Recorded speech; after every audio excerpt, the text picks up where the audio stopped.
All right. Good afternoon, everybody, and welcome to the University of Washington Department of Medicine Grand Rounds.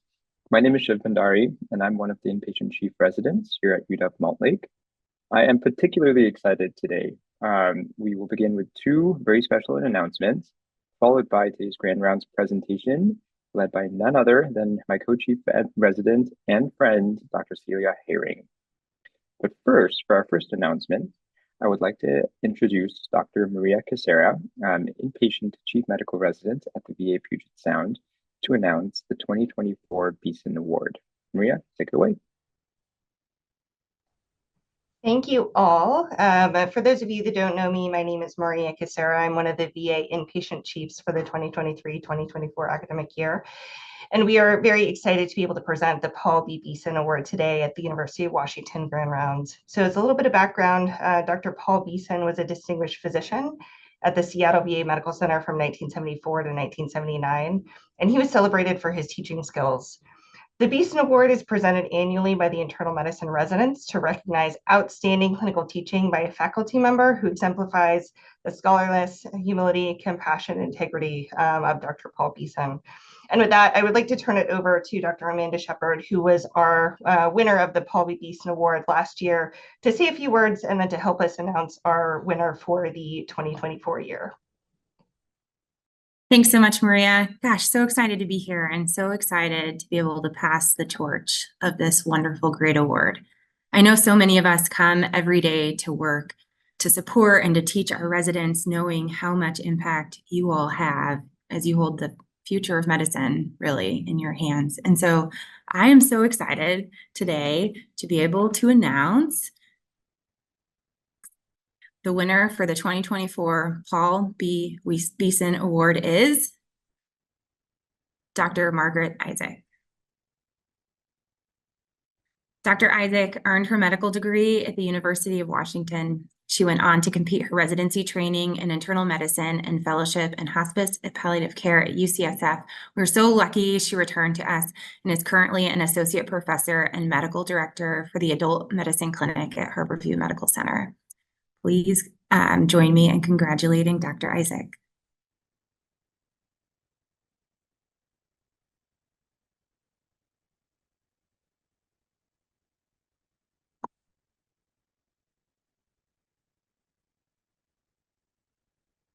All right.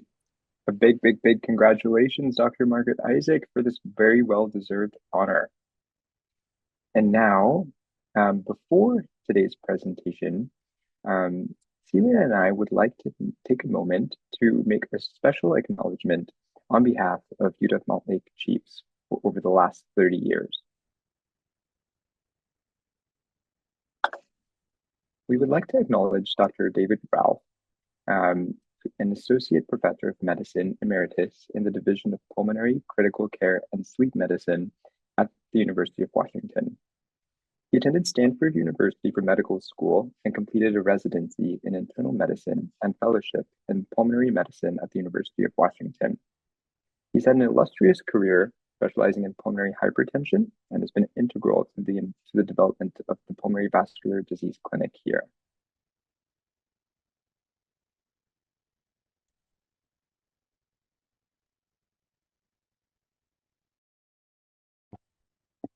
But what Shiv and I would like to focus on today is the role that Dr. Ralph has played for residents and especially for chief residents as a fixture of morning report over the last 3.5 decades, including now extending into his time in retirement. He continues to be one of our most frequent attendees at morning report. At this morning's morning report, we hung a photo of Dr. Ralph in the room where we hold morning report to recognize his importance to that space. We reached out to former UW chiefs dating back to 1989 who have shared memories with us about Dr. Ralph, some of which we've included here. Chiefs expressed their deep appreciation for the knowledge he brings and his ability to explain complex physiology, but even more so for his calm and measured presence and knowing how to elevate everyone in the room. More than once, he's certainly helped me get a morning report that's been running off track back on the rails. He's become a fixture of the UW Montlake inpatient chief resident experience, and on behalf of decades of former chiefs, Shiv and I would like to thank him for the role that he continues to play in resident education and in chief resident support. Thank you so much, Dr. Ralph. It's been a real pleasure to work with you this year. Thank you so, so much, Dr. Ralph, for all that you've done for us. It has meant so much. And now I would like to invite Dr. Brad Annewalt, Chief of Medicine at UW Montlake, to introduce Celia for her presentation today. A quick reminder to everyone, please feel free to send questions via the Q&A, and I'll read them out at the end of Celia's presentation. Dr. Annewalt, take it away. Good afternoon. I put in my background something that's emblematic of Dr. Haering. It's the great outdoors. This is a picture of the Enchantments, a place that she has loved hiking. Dr. Haering grew up in Alaska, and she has a particular love and an affinity for the small towns of Alaska, Talkeetna and Homer, among two of her favorites. She grew up in Homer, and Homer symbolizes much of the values that Celia holds close to her heart. This is a place that's full of self-sufficient folks that spend their daylight hours earning their living as fishermen and fisherwomen and their free time as artists. She loves the self-sufficiency of these people and the fact that they foster and maintain community as a huge, important value. And this is part of the way that they survive, being in a remote and rugged part of the world. And most importantly, according to Dr. Haering, the place has really good restaurants. This is the place you go for coastal seafood. So those values of self-sufficiency and community are things that Dr. Haering cherishes, and she hopes to bring forevermore to the community that she lives in, which is the medical field. Celia spent some time in 2019 and 2020 working for the CDC as an epidemiology fellow. During that time, she published work on countries and regions around the North Pole and hepatitis B. And this was a healthcare program that was designed to determine the risk factors and really interventions that they might employ to decrease hepatitis B, which is really kind of an endemic disease in these polar regions. And specifically, she's proud of the fact that she contributed to the health of Native Alaskans with this particular work. As she was finishing her work in 2020, a pandemic broke out, and she was one of the CDC workers that was greeting planes from Wuhan that were being flown over full of people that had potentially been exposed to this mysterious virus. And she spent time screening these individuals and pitching in to address this public health crisis. For her work, she received the Hubert Award, one of two fellows that was selected for this prestigious award for her epidemiological work. One final comment about Dr. Haering and her background before I tell you what her future is. She went to medical school at UCSF, and she was selected as a leader to help them meet the accreditation requirements in their 7-year cycle. She was instrumental in writing a report that led to reform that had been much sought by the medical students. And this leads me to intertwine the elements of community, self-sufficiency, a love for rural Alaska, and for medical education. Celia is going to spend at least 1 year as a hospitalist here at the University of Washington Medical Center, and then she'll be flying back to Alaska, her beloved land, and she'll be joining the crew up in Soldotna to establish a residency affiliated with the University of Washington. Welcome, Dr. Haering. Thank you for a wonderful year as a magnificent chief resident, and we're looking forward to your presentation. Thanks so much for that introduction, Brad. I'm really honored to be presenting at Grand Rounds today, and I'm really excited to be sharing with all of you across the Department of Medicine about the new UW Alaska Internal Medicine Rural Residency Program, which, as Brad already alluded to, is a program that is near and dear to my heart and that I feel so privileged to have spent some time during my chief year over the last academic year working on. And so today, I want to take this opportunity to share with all of you about sort of the background of why this program is so unique and so important, and how I'm really excited for these residents to be joining our team here at the University of Washington. Hopefully, many of you have already heard that our first cohort of residents are orienting right now, and we expect them to be joining our clinical teams starting next week. And so I think it's really important for all of you to have a sense of what's gone into the program that these folks are in. So today, I'm going to tell you a little bit more about my story, perhaps elaborate on some of the things that Brad's already alluded to. I'm going to talk about rural health and physician access disparities and some of the unique aspects of rural practice. And then I'm going to share some information about sort of the existing rural education pipeline and GME models in rural education, along with medical education specifically in the state of Alaska. And then I'm going to tell you about the history and mission of the new University of Washington, Alaska IM Rural Residency Program, tell you about the program's structure and curriculum, and some early lessons that we've learned from program development and some ongoing opportunities that I'm really excited about. My story.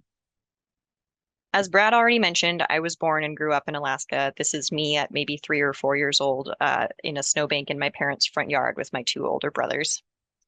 I stayed in Alaska to pursue my undergraduate degree at Alaska Pacific University, where I studied environmental science. This was me. I know it looks like I'm just having fun out skiing in the mountains. I, in fact, was having fun skiing in the mountains, but I was also on a field research team at this point in time. We're on the Haering ice field of the Kenai Peninsula. We were on this particular trip collecting data around snow algae and ice worms, which it turns out are a really interesting topic in of themselves. This sort of work in environmental science is how I discovered my interest in statistics, which led me to participating in a statistical internship at the CDC's Arctic Investigations Program as an undergraduate student. The Arctic Investigations Program office is located in Anchorage. It's actually just adjacent to my undergraduate campus. I was able to ski from one campus to the other. And the work that I did there mostly focused on serologic markers of liver fibrosis, particularly in the new era of Hep C therapies, with an eye toward sort of guiding treatment and access to these new therapies for the Alaska Native population and folks who lived in really rural locations where advanced imaging and liver biopsy were not readily available to sort of determine the urgency of treatment. Around that same time, I was volunteering with a program that visited rural communities in Alaska with the goal of establishing ski programs for rural youth and in particular for Alaska Native youth. This was me on the Arctic coast visiting the old village of the community of Point Lay. I've included a map with a little red dot that you may be able to see way up at the top of Alaska. That's where Point Lay is located. Point Lay is a community of about 300 people. This is, as I said, the old village site. The new village has relocated onto the main coastline from the barrier island where the village was originally located, but continues to face challenges, including melting permafrost layers, erosion, and rising sea levels, all of which actually turn out to be very directly impactful to the health of the folks living there, and exactly the kind of health outcomes that the Arctic Investigations Program is particularly interested in studying in rural spaces, especially around the Arctic.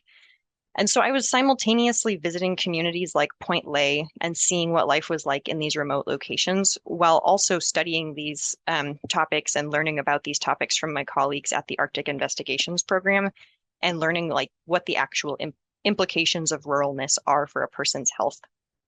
And I think that was really what inspired me to feel that I needed to pursue a career in medicine.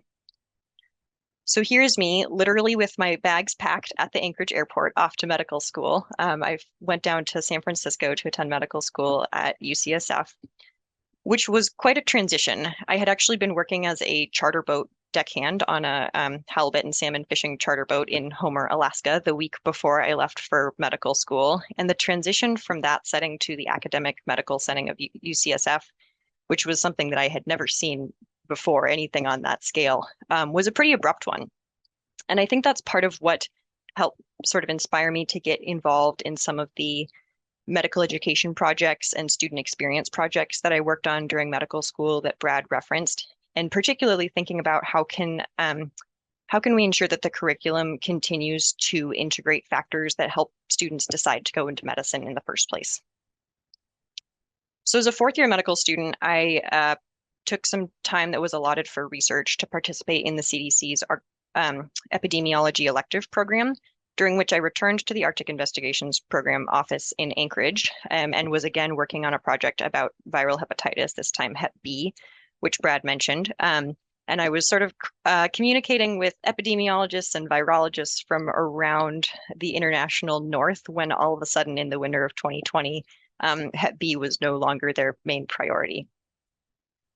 I ended up staying in Alaska through the end of medical school as all classes went online. And this was me celebrating my medical school graduation on the deck of my parents' cabin, which is outside of Homer, Alaska. From here, you all likely already know more about my story. I came to University of Washington for residency, where I found the best cohort of co-residents. And I was a part of the internal medicine program's clinician educator pathway, where I continued to learn about medical education and what goes into developing medical education opportunities. And then as an R3, I had the opportunity to rotate up in Soldotna, Alaska, at the clinic there that has been a long-standing rotation site for our residency program, and to work with some of the folks in Soldotna who I had heard about as legends ever since I was growing up there. I happened to be there the month before the team in Soldotna received accreditation for the new University of Washington, Alaska internal medicine residency program. And I already knew at this point that I would be completing a chief year at University of Washington. And so I took the opportunity to get involved and spend time during my chief year working with the team on thinking about how to make this unique experience a really outstanding one. And this is me with some members of that team at the UW GME Summit up in Anchorage just this past April during my chief year. So I hope that gives you a little bit of context for why these topics are so important and so interesting to me personally. And if I haven't yet convinced you of why they're so important, I want to visit a little bit more data on the topic. I think it is not a surprise for most folks to hear that rural health outcomes are worse than urban health outcomes and that there is a shortage of physicians in rural areas. It may surprise you to know that as of, this data is about 5 years old, but as of 5 years ago, there were higher rates of all 10 leading causes of mortality in the United States in rural areas than there were in urban areas. About 20% of the US population lives in rural areas, but only about 10% of US physicians practice in those same areas.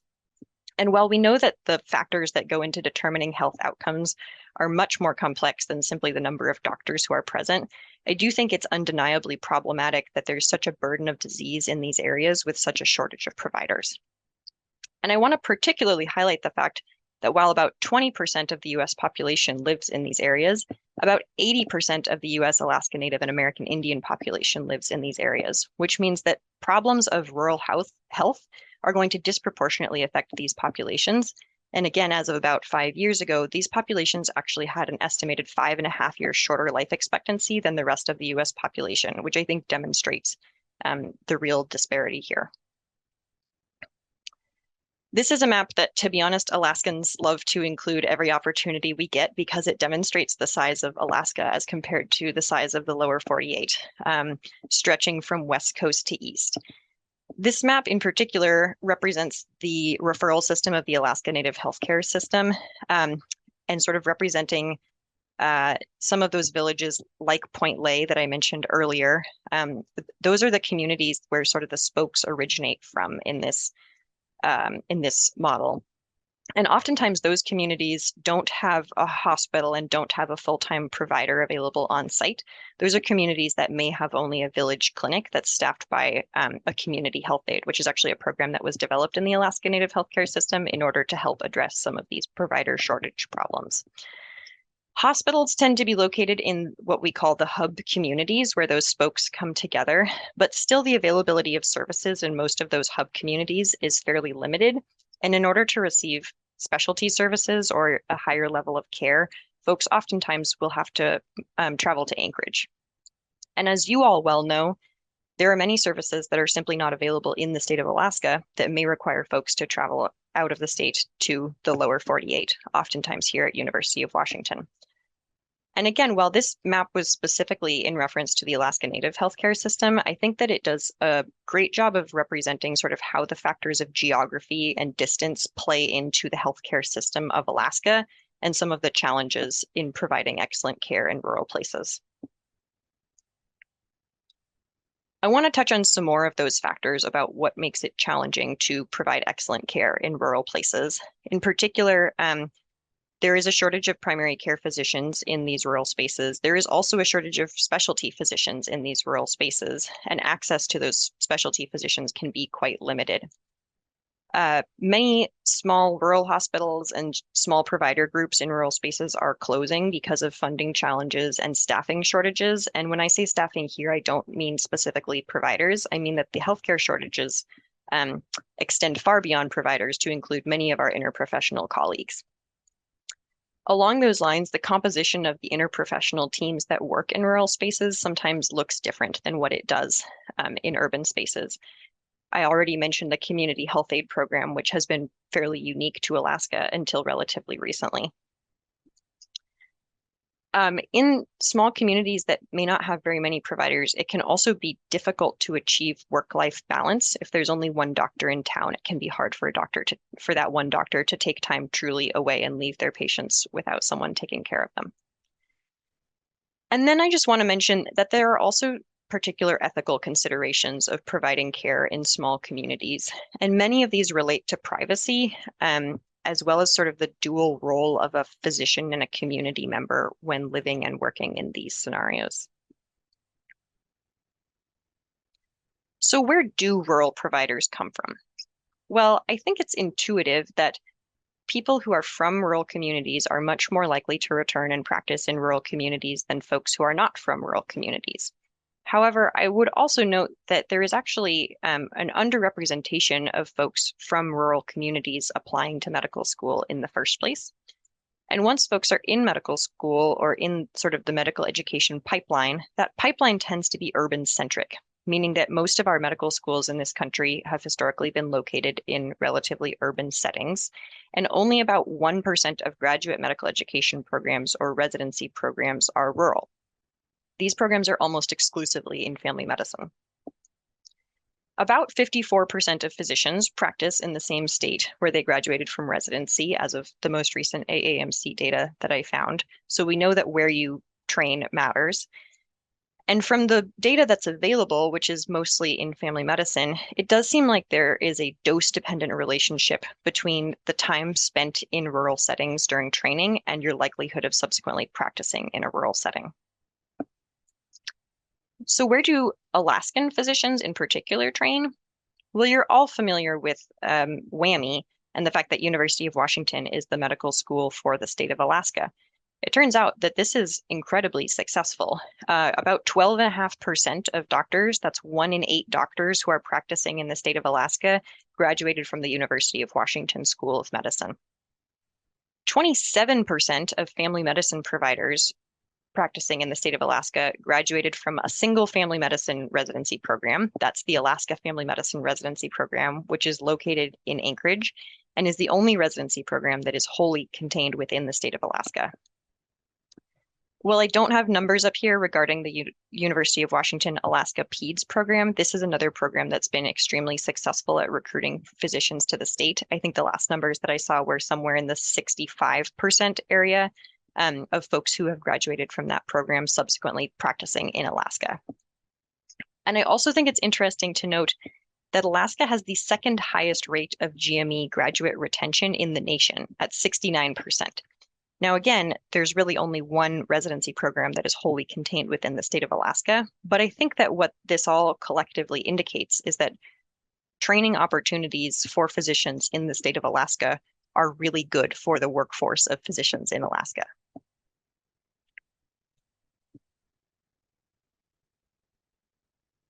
So, what do rural training models in graduate medical education look like?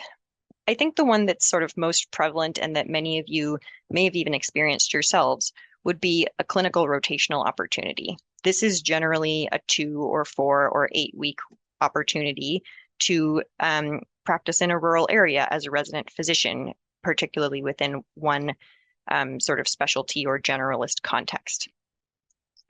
Family medicine programs, as I mentioned, have made best use of sort of expanded opportunities for rural training. And oftentimes what that looks like is either a 1-2 model or a 4-4-4 model. The 1-2 model refers generally to a program in which residents spend their first year in a relatively urban context and their subsequent 2 years in a more rural context.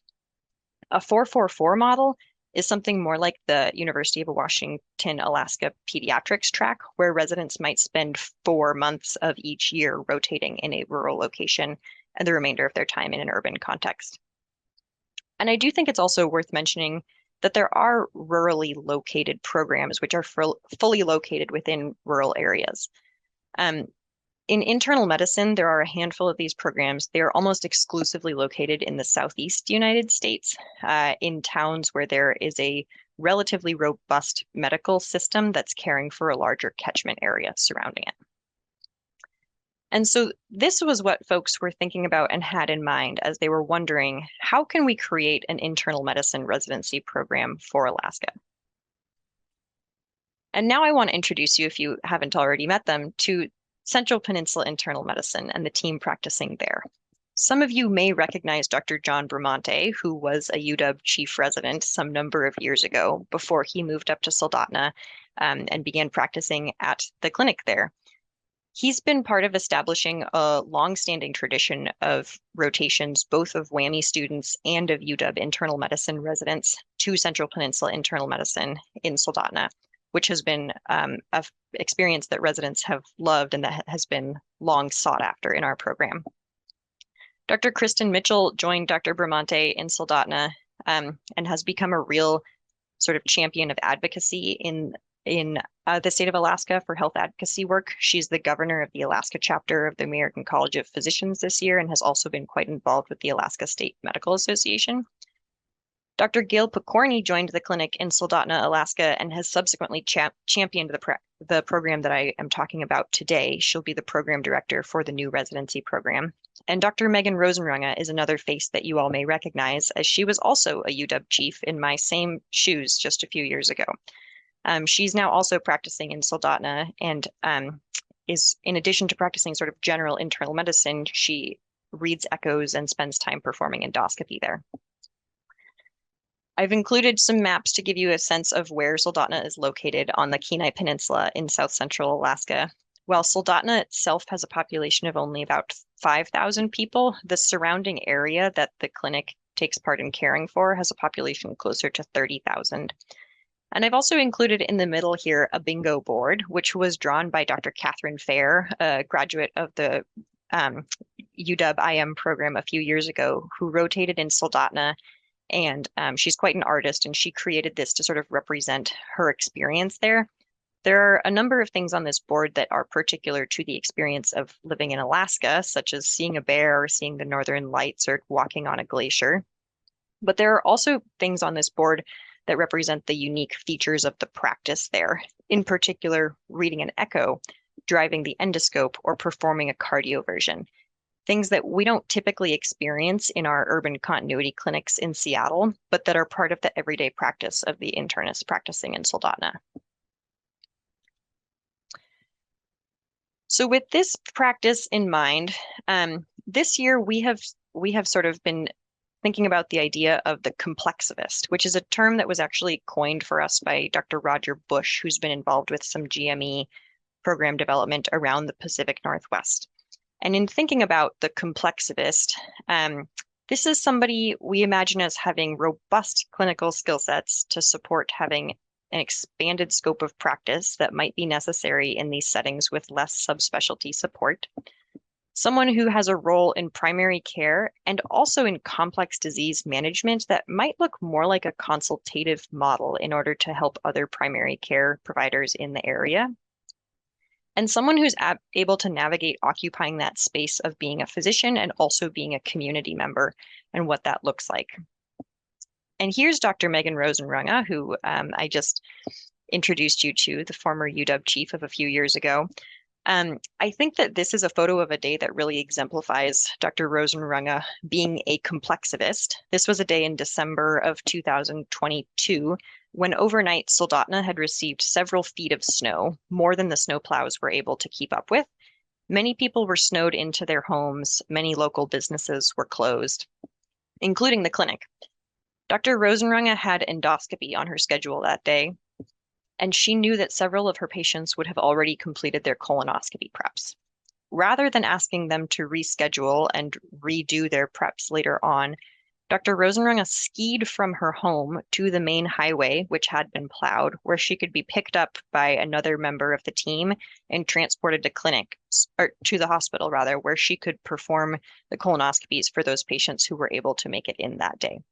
And I think that this really captures the expanded scope of practice with which Dr. Rosenrunge is practicing, as well as her role in this space of taking care of the community within the context of the unique geographic features.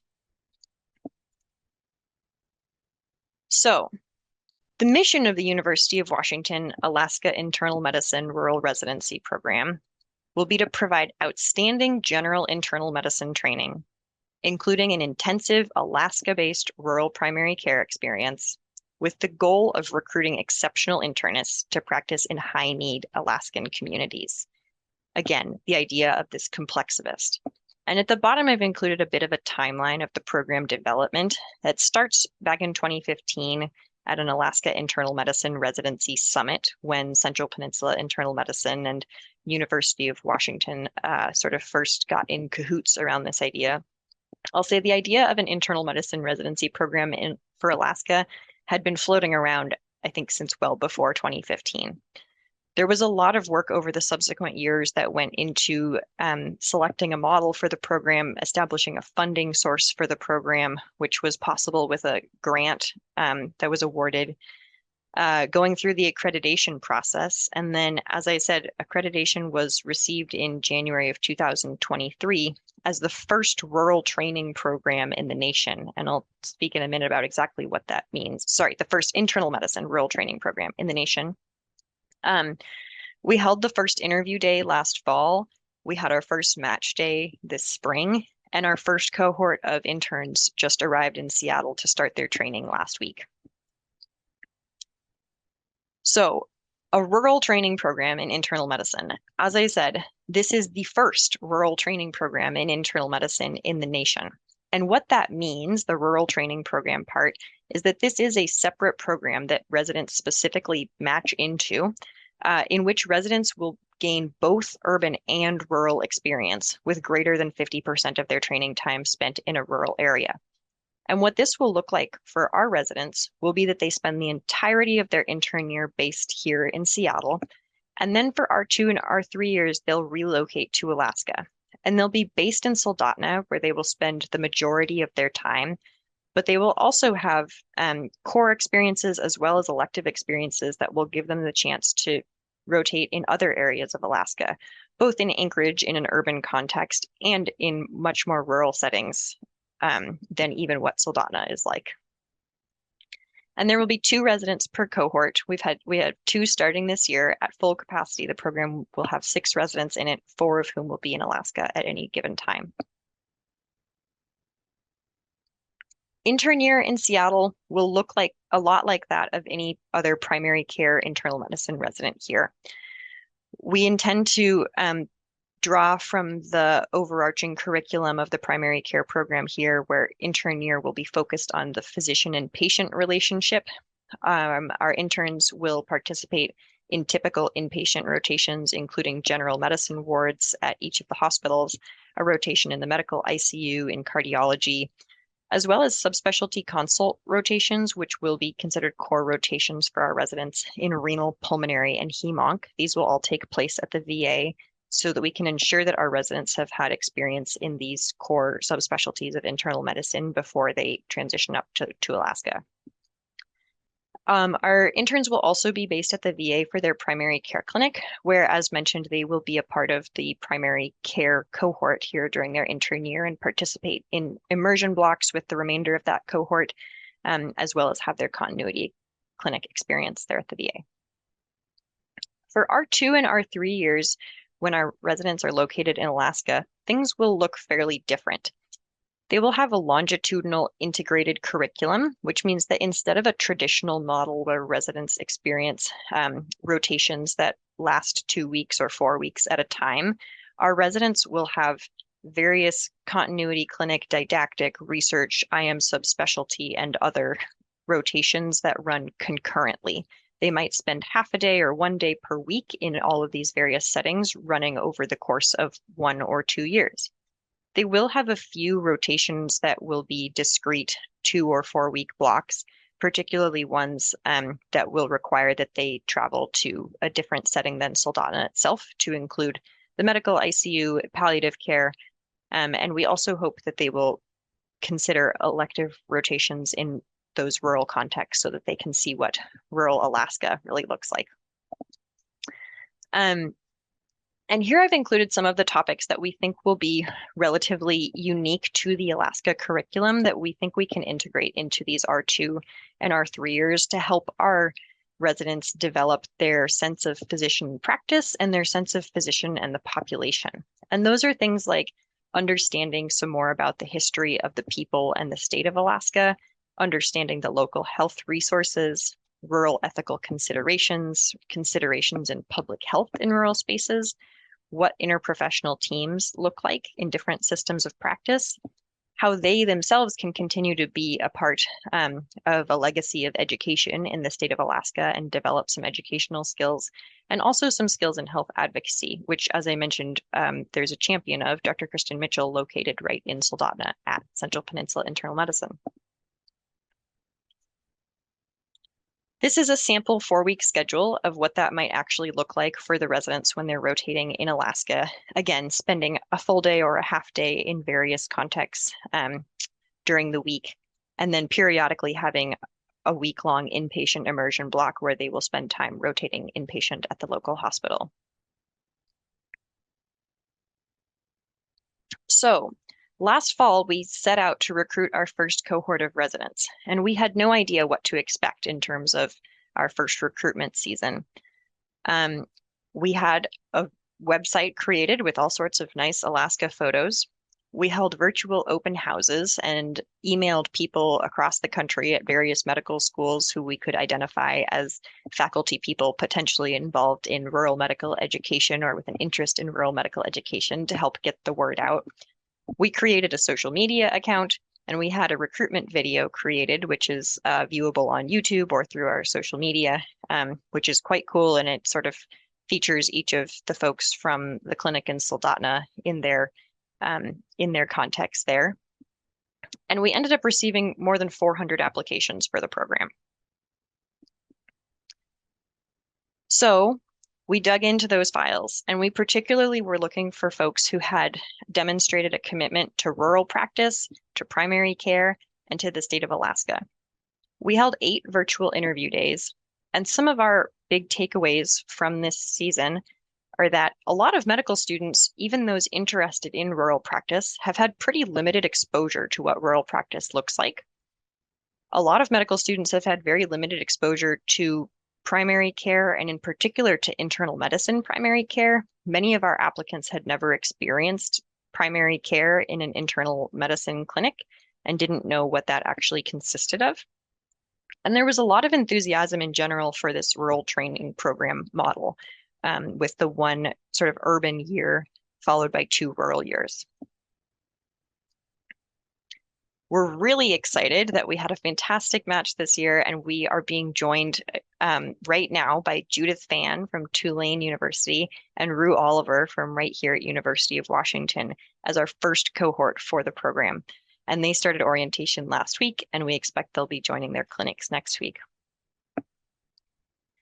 So some future opportunities for us from here are that I think there's a lot of opportunity for collaboration with Seattle-based UW folks for ongoing educational conferences and sort of developing educational opportunities here.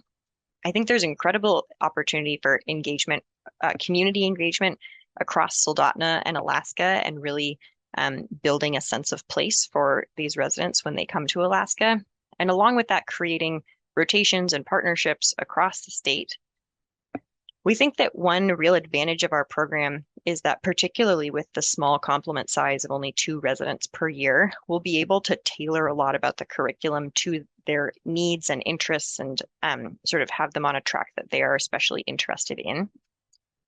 And I think especially from what we learned from recruitment this year about how many medical students don't have exposure to what rural internal medicine practice rural internal medicine primary care practice looks like, there's a lot of interest in creating a sub-I opportunity to help create this exposure. So these are some of the folks, I should say, who have been involved in this effort. Dr. Gail Picorni, as I said, will be the program director for this new program. Dr. Megan Rosenrunge will be a core faculty and the Soldotna-based site director. Dr. Ken Steinberg is already the program director emeritus, who will be working closely with the team and serving as a core faculty member. I apologize for getting the name wrong there, but Dr. Anna Golub from the VA will be a core faculty member and part of the Seattle VA primary care team. Amanda Soliai is our Alaska-grown program coordinator, perhaps the person in the state of Alaska with the most experience in dealing with GME. She's already worked as a program coordinator for other GME programs in Alaska. Dr. John Bramante, who again, many of you already know, is one of our Alaska-based faculty, along with Dr. Kristen Mitchell. Kelly Corning, our UW Internal Medicine Associate Director, has been absolutely instrumental in helping get this program up and off the ground. I'm really excited to say that I anticipate being a core faculty member for this program in the coming year and continuing to work on sort of developing some of those unique Alaskan curricular components. And one of the real sort of advantages of developing education for the clinic in Soldotna has also been that they expect to be joined next fall by Dr. Max Pillsbury, who's currently finishing up a chief resident year, a primary care chief resident year at UCSF, who will also be joining the team in Soldotna. And I think it's also worth saying that this has taken a huge lift of collaboration between Central Peninsula Hospital and UW Medicine in supporting this effort to get the program off the ground and make this possible. And it's been a huge investment on the part, I think, in particular of Central Peninsula and Central Peninsula Hospital, who are less familiar with what GME and residency looks like, but have taken a leap of faith here and supported the clinic in pursuing this. And with that, well, I'll take questions in a minute. And while you all are thinking of your questions, I want to say also that I have some personal gratitudes to express. In particular, for Brad Annawalt, who introduced me earlier, but has been an incredible mentor and supporter this year, and really given me the opportunity to work on this program, which has been such a great source of joy for me this year. Also for Ken Steinberg, who has put up with me as program director for the last 3 years and sitting in the office next to me for the last 6 months. It's been a real pleasure to work with him both on the Alaska program and through the Seattle program. And then for Gail and Megan and everybody at Central Peninsula Internal Medicine for working on this project with me and for letting me go on about how much I adore Alaska. And to Shiv and the rest of my co-residents, it's been such a pleasure working with folks this year. And with that, it looks like there is time if anybody has any questions. Thank you so much, Celia, for that amazing presentation. Having also been at Soldotna some years ago, it's just amazing to see this program launch. Such a fascinating experience that I think shaped me in becoming an internal medicine physician. So it's really cool to see this. We do have some questions coming through in the chat. The first one is, Celia, are there plans to have the resident exposed to the public health system in Alaska? With some further commentary on physicians should play an important role in public health as community members and physicians. Yeah, I think that I anticipate that all of the residents will likely get some amount of exposure to sort of what public health looks like in Alaska. I think there are some really interesting and unique systems in place there. And I think that, you know, one of the real assets of this program is going to be the ability to tailor things to what a resident is interested in. And so I think if there are residents who are particularly interested in sort of the public health aspect of things, there will be a lot of opportunity to build on that. Every year, there's a Alaska Public Health Summit that I've been to several times that's been quite formative for me. And I imagine that that'll be an opportunity for residents to meet a lot of the stakeholders involved if they're interested in doing so.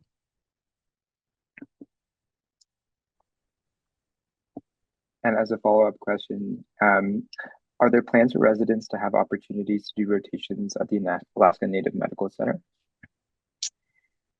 Yeah, we do anticipate there will be opportunities, likely both at ANMC itself, which is the sort of main hospital campus located in Anchorage, and then also we anticipate there being opportunities for rotations within the tribal health system that are even in sort of more remote locations. And I think there's a lot of interest and support across the state of Alaska from folks in creating these opportunities for residents and figuring out how to expose them to the things that make doctors love working in Alaska. And so again, I think part of exactly what will happen will depend on the residents' interest, but we do anticipate there being opportunities for that. Switching gears a bit, a very important question. How important is spousal satisfaction in the retention of physicians? I suspect it's very important. I can't say that I looked a lot into the data specifically around that. I will say I came across sort of an interesting body of literature that really was primarily more from the early 1990s around sort of the sense of physicians being integrated into their own communities and how that impacts physician satisfaction and sort of retention rates in particular, and really found that to be an incredibly important factor, basically just a person's sense of belonging in their community. I suspect that spousal satisfaction rates are also a key factor at play. In terms of the travel involved in residency, is there funding to help residents pay for getting from one place to another? Yeah, so we anticipate there to be likely a relocation stipend available for our residents when they're making the big move from Seattle up to Alaska. And then once the residents are in Alaska, again, they will be primarily based in Soldotna. There will also be these opportunities for rotating out to the more rural sites, and we expect to be able to cover travel costs associated with that. And a question that I think a lot of us are going to be very curious to hear your answer on is that, can we come up to Soldotna and help teach?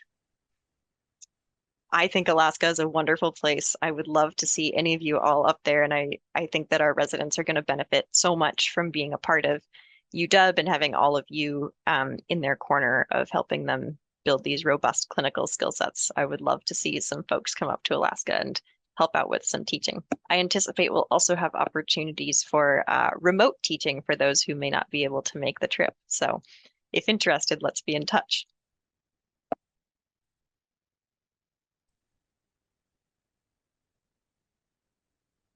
All right. Well, I think those are all of our questions. A big congratulations to you, Celia, for your phenomenal presentation, and to Dr. Margaret Isaac and Dr. David Ralph for your accomplishments. And thank you everyone for attending Grand Rounds today. This now concludes Grand Rounds for the 2023 to 2024 academic year. Grand Rounds will resume in September and will be led by your incoming chief residents at Montlake, Dr. Adrian Lazarevich Vogelquist and Dr. David Rink. Thank you again, everybody.